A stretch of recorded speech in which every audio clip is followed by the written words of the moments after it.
ဒီဇာလေးကိုဘာဇာလို့ခေါ်ပါလဲဒီဇာလေးကိုခြီဇာလို့ခေါ်ပါတယ်ဘာကြောင့်ခြီဇာလို့ခေါ်လဲဆိုလို့ရှိရင်ဇာကိုရဲ့တစ်ခုလုံးကိုခြီရနဲ့ရက်လုတ်ပေးထားမလို့ခြီဇာလို့ခေါ်ရပဲဖြစ်ပါတယ်အခုဒီဇာလေးအကြောင်းကိုအသေးစိတ်ရှင်းပြပေးသွားမှာပဲဖြစ်ပါတယ်ခြီများကို10ပြားစိအကွက်ပုံစံအကွက်ဖော်ပြီးတော့လက်လုတ်ရက်ကန်းစင်များနဲ့ရက်လုတ်ထားတဲ့ပြည်တွင်းဖြစ်ဇာအမျိုးအစားဖြစ်ပါတယ်ပေါင်းတယ်မျိုးကနေစတင်ထွက်ရှိလို့ပေါင်းတယ်ဇာလို့လည်းခေါ်စမှတ်ပြုကြတယ်ပခုတ်ကူနဲ့ဟန်ဇာဒေတာလည်းထွက်ရှိလို့ပခုတ်ကူဇာဟန်ဇာဇာလို့လည်းခေါ်ဝေါ်ကြပါသေးတယ်ပြီးလို့ပဲခေါ်စစ်ကမူချီနဲ့ရက်လုတ်ထားလို့ခြီဇာလို့သာခေါ်ဆိုရမှာပဲဖြစ်ပါတယ်အခုခေတ်ကာလမှာနိုင်ငံခြားပြည်ဇာမျိုးမျိုးပြည်တွင်းသို့ဝင်ရောက်လာပြီးတော့ပြည်တွင်းဖြစ်ခြီဇာများမှာဈေးကွက်နေရမရှိတော့ခြီဇာများကိုအော်ရာမာယူမသာချုပ်လို့ရောင်းချပေးနိုင်တော့တာပဲဖြစ်ပါတယ်ခြီဇာရဲ့အဓိကအာသာချက်ကအသုံးပြုသူတွေကအေးတယ်လို့လက်ခံယုံကြည်ထားကြရပဲဖြစ်ပါတယ်အခုခေတ်ခြီဇာတွေကရှေးစစ်ခြီဇာရဲ့လောက်ကိုအရေးသွေးတော့မပြည့်မီတော့ပါဘူးရက်လုတ်တဲ့ချီမြင့်ရေအတွက်ကအနှဲငယ်ကျဲသွားတာပဲဖြစ်ပါတယ်အကောင်းဘက်ကတွေးမယ်ဆိုလို့ရှိရင်တော့လေဝင်လေထွက်ပိုကောင်းသွားမှာပဲဖြစ်ပါတယ်ဒါပေမဲ့ခြီဇာအောင်မှလိုချင်သူတွေအတွက်ကတော့စိတ်ကျဉ်နှမှုအပြည့်အဝပေးစွမ်းနိုင်မယ်လို့ယုံကြည်ထားပါတယ်ရှင့်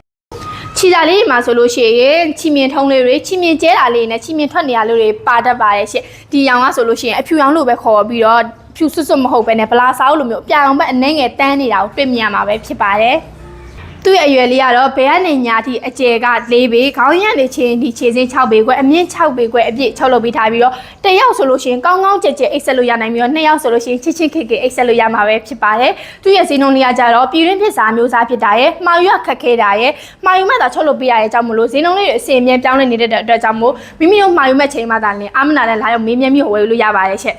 မာယူလိုပါက39 258 308 39 958 608တိတော့ကနေဖုန်းဆက်ပြီးတော့ဖြစ်စေ Viber တစ်ဆင့်စာပို့ပြီးတော့တစ်ဆင့်ဖြစ်စေ Facebook Messenger တစ်ဆင့်ဖြစ်စေဆက်သွယ်မေးမြန်းမှာယူနိုင်ပါရဲ့ရှင်ဗီဒီယိုလေးကိုဆုံးဖြတ်ကြည့်ရှုအားပေးလို့ကျေးဇူးတင်ပါတယ်ရှင်